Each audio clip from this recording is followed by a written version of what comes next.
Ford Expedition. This is a spun bearing.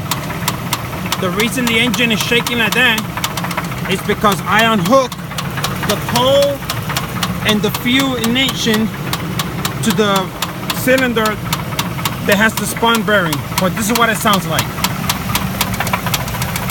You hear that? There you go again. If your car is doing this, you have to replace the engine. You need an engine. Forget about trying to put bearings on it or anything. You need an engine. This is like death already.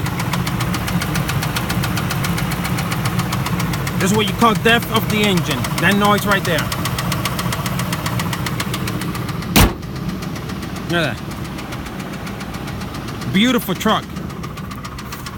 Go inside the truck.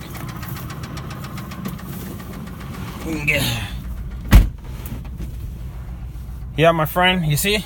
Oil pressure is good. Brand new battery.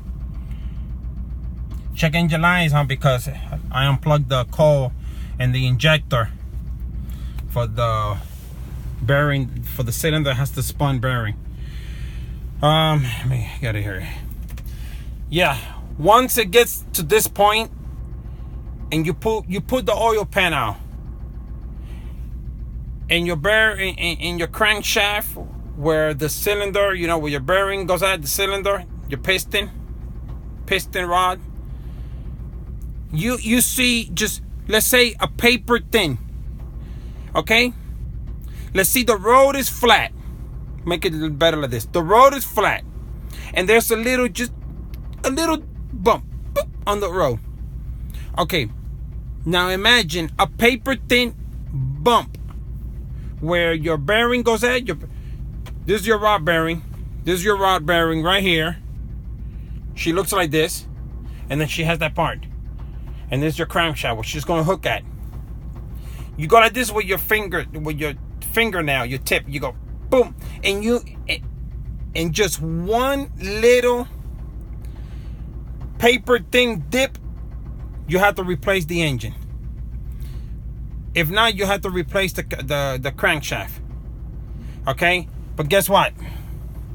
It's cheaper to just go to the junkyard and get yourself an engine. Okay. Look, this is a beautiful truck. This is a 80 Bauer, fully loaded. This thing has all the whistles, the radio system, everything. This thing is. I'm just waiting for my stocks to go up, and then I'm going to buy an engine, and I'm going to do my first engine swap. Never done it, but I can do it. Anything you put your mind on, you can do, no matter what. All right, well, this is Michael. Subscribe and give me a thumbs up. Thanks for watching.